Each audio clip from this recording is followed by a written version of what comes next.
Halo, welcome back to my channel Best Trading School Indonesia. Kembali lagi kita akan menganalisa pergerakan XAUSD tepatnya pada hari Rabu tanggal 23 Agustus 2023 ya. Dan kita akan selalu memulai kembali dengan time frame besar atau major time frame ya, dimana kita sudah berada di monthly di sini bisa kita lihat teman-teman. Nah, untuk monthly kita zoom perbesar ya. Pada monthly sekarang sudah berada di kisaran 1897 yang dimana terakhir ya. Terakhir berada di 18 eh, berapa ini? 1883 ya, teman-teman. Di situ untuk terakhir ya atau low daripada monthly. Kemudian kita akan melihat perpotongan candle di sini. Ya, perpotongan candlenya ini berada di 19.1930 ya.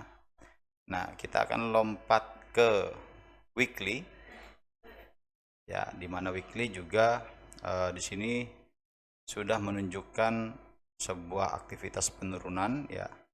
Terakhir juga ditandai dengan adanya boss ya atau brick structure di sini. Oke. And then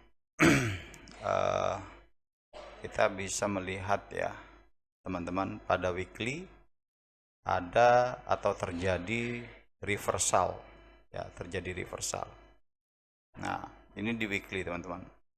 Nah, pasalnya weekly ini masih mengindikasikan sebuah struktur kenaikan ya yang belum selesai karena ini masih hari Rabu tentunya teman-teman. Kemudian kita akan ke daily ya. Oke, kita akan tandai terlebih dahulu break of structure yang terjadi di sini. Kemudian untuk low juga kita akan tandai di sini. Nah, semuanya kita sudah tandai. Ini low, kemudian ini break structure-nya dan ini adalah perpotongan monthly tadi ya, teman-teman. Ini perpotongan monthly. Kita akan tandai dengan warna biru. Tebal seperti ini. Nah, ini kecenderungan kenaikan struktur harga pada monthly ya. Targetnya di sini. Jadi ini target untuk struktur kenaikannya nanti. 19.20.84. Nah, di area ini teman-teman. Kemudian kita akan turun lagi di time frame yang berikutnya adalah time frame H4 ya. Dimana tadi sempat terjadi sebuah penurunan harga signifikan yang dimana dilakukan oleh harga karena respon ya. Karena respon sebuah resisten yang ada di kisaran 19.03 ya. Kita akan tandai dulu. Nah, ini dia 19.03.39 ya. Ini merupakan respon resisten daripada high yang sebelumnya.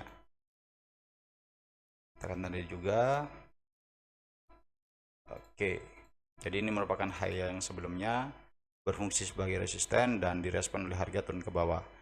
Nah, jika kita tarik Fibonacci dari bawah sini ya teman-teman ya, dari low sampai high. Nah, ini sudah merespon discount ya.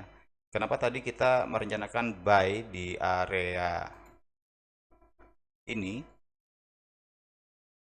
Ini buy areanya tadi, namun tidak direspon oleh harga ya. Begitu juga ketika harga masuk pada golden ratio 61.8 yang juga merupakan wilayah demand ya di M5. Oke ya, jadi ini dia. Ini juga tidak direspon oleh harga. So, dia melanjutkan turun ke bawah hingga area diskon yang juga di sini merupakan demand. Jadi, kesimpulannya sejak penurunan harga tersebut terjadi anomali market. Terjadi anomali market. Ya, jadi yang direspon ini, teman-teman ya. Nah, area diskon. Oke, kita hapus ini karena sudah tidak menjadi sebuah komposisi penting atau bagian penting dari harga. Sekarang kita akan lihat saat harga merespon diskon ya, harga langsung melampaui golden ratio daripada 38.2. 38.2 ini ketika merespon 23.6 sebagai golden ratio target berikutnya, ini akan mengalami struktur kenaikan juga teman-teman ya. Jadi di sini akan mengalami struktur kenaikan ketika harganya sudah melampaui 23.6. Ya, kita akan tandai lagi di sini. Oke. Nah, kemudian masuk ya kepada area QM. Nah, ini ada area QM di sini. Ada QM. Quasimodo ya, Quasimodo pattern. Maka di sini baru akan terjadi sebuah penurunan seperti itu, teman-teman.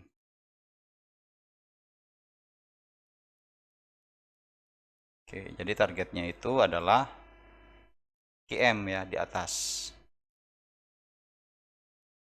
Nah, jadi kalau kita lihat secara komposisi ya, level-level harganya di sini, di atas ini sudah memasuki zona yang disebut dengan supply.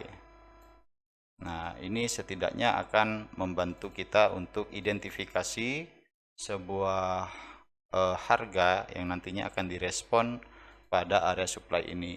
Ya, namun berbeda penyebutan dengan time frame yang agak besar ya, seperti di H1 ya. Kalau di H1 kita ini mengindikasikan ini sebagai QM atau Quasimodo ya, teman-teman. Nah, ini masih ada indikasi untuk naik ya, teman-teman ya. Masih ada indikasi untuk naik. Jadi ketika teman-teman melihat high di sini break ya, break, maka dia akan mengejar QM atau supply yang ada di atas seperti itu, teman-teman. Nah, nanti kita akan melihat sebuah perjalanan harga ya. Perjalanan harga dia akan merespon di mana nantinya. Oke, merespon di mana? Nah, ini masih membuat swing ya. Jadi dia masih rally dan kemudian di sini kemungkinan besarnya akan membuat swing. Nah, sampai mana ini swingnya? Nah, kemudian kita akan tarik di sini Fibonacci. Kita hapus terlebih dahulu. Kemudian kita tarik Fibonacci retracement. Nah, jika harganya tidak memasuki 23.6,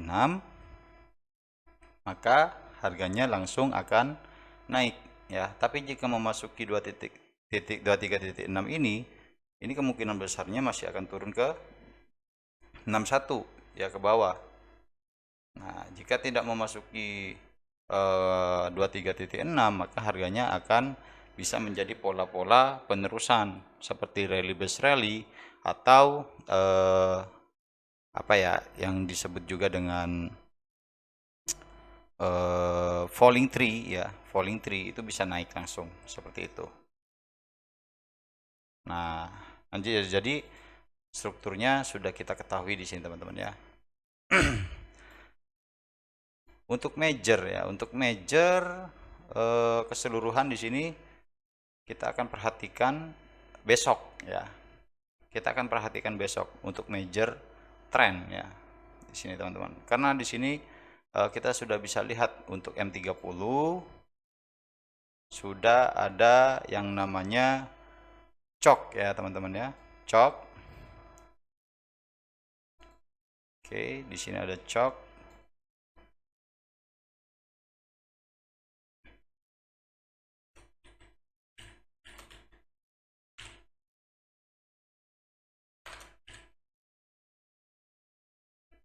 Dan di atas ini ada boss ya. Ada boss di sini. Nah, ini sudah indikasi sebuah pembalikan. kalau major time frame-nya itu ada indikasi pembalikan ya untuk major time frame. Nah, ini indikasi-indikasi ini sangat penting sekali kita identifikasi sebagai nantinya bahan pertimbangan untuk eksekusi entry ya. Seperti itu teman-teman. Nah, ini diperhatikan lagi ya untuk M30 saat kita menarik Fibonacci retracement ketika harganya di 23 ya. Di 23 masih stuck di sini, kemudian dia break high, dia akan naik ke QM. Jadi di atas ada QM. Nah, kalau kita turunkan lagi time frame-nya di sebelah atas sini ya, ini merupakan supply. Oke, ini merupakan supply. Kalau kita turunkan time frame-nya. Supply pada time frame 15 ya. Jadi kita bisa tulis juga di sini sambil lalu belajar menandai M15. Jadi penyebutan terhadap sebuah zona ini berbeda-beda teman-teman ya. Jika kita melihat dari time frame besar, di atas ini indikasinya QM. Namun jika kita masih melihatnya di time frame kecil M15 ya, ini supply ya teman-teman ya. Nah, kita fokus di sini. Ya, fokus di sini. Oke. Nah, jadi ini 23 penting ya, 23 penting. Ketika 23 jebol, nah indikasinya nanti harga bisa menuju kepada golden ratio 61.8 untuk koreksi di sini. Ya, kita tandai juga. Nah, ini sebagai antisipasi kalau harganya turun ya. Jadi bisa di sini dan di sini, teman-teman ya. Jadi ada dua set plan untuk pemantulan ya. Karena harganya sistem mekanismenya di sini sedang melakukan koreksi ya, atau jeda sementara untuk melanjutkan perjalanan naiknya seperti itu. Dan ketika dia menyentuh supply atau QM ya di sini, penurunan rasionalnya ya kita menyesuaikan dengan naik line yang ada di samping kiri ini teman-teman ya. Kita menyesuaikan di situ. Jadi rasional daripada penurunannya nanti dia akan menyentuh di sini. Nah, adapun setelah menyentuh di sini kemudian naik ya. Kemudian naik semisal set seperti ini. Tembus di atas ya, tembus dia di atas. Nah, dia akan mengejar pada ini teman-teman. Nah, high-nya di sini 19.06 ya. Kalau dia turun kemudian naik ya. Naik ke atas, dia akan mengejar 19.06. Nah, di sini kita pertimbangkan dulu untuk jaga-jaga, bukan mengklaim bahwa harganya dari sini langsung akan naik ke atas, bukan. Jadi kita menjaga-jaga untuk membaca skenario-nya.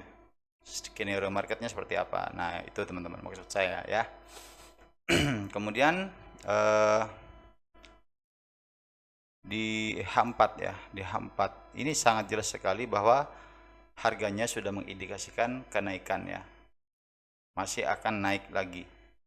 Oke, ini mungkin akan terjadi besok dan ini merupakan daily. Oke, kita di sini dulu. Nah, ini daily ya. Oke, jadi untuk analisa kita sebelumnya, ketika kita menganalisakan harga akan merespon liquidity, ternyata ada false break ya. Ini teman-teman bisa cek di video sebelumnya. Bisa cek di video sebelumnya, kita mengilustrasikan pergerakan harga masuk ke dalam liquidity, kemudian terbang ya, terbang sampai 1946. Oke. Nah, di daily ini kita bisa lihat ini masih berfokus pada struktur kenaikan ya. Jadi harganya masih indikasinya naik. Sudah ada ancang-ancang perubahan sebelumnya.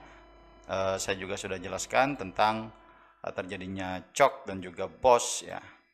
Ini mendukung ya, mendukung sebuah struktur kenaikan yang bisa kita identifikasi. Seperti itu teman-teman. Jadi kembali lagi untuk analisa pada hari Rabu ya, jika harganya bertahan di 189679 untuk sebuah koreksi ya, maka dia akan secara instan naik ke atas. Namun jika 189679 ini ditembus ya, maka harganya masih berpotensi ke kisaran 189324 teman-teman. Itu ya, jadi ini akan menjadi pertimbangan-pertimbangan sebelum kita mengklaim harga akan kemana terlebih dahulu. Oke, jadi itu yang bisa saya sampaikan untuk pergerakan gold pada hari Rabu tanggal 23 bulan Agustus 2023. Selebihnya jika teman-teman mempunyai analisa tersendiri, silakan kita nanti akan wait and see ya. Kita akan sambil belajar menganalisa pergerakan harga berikutnya. Oke, see you and bye-bye.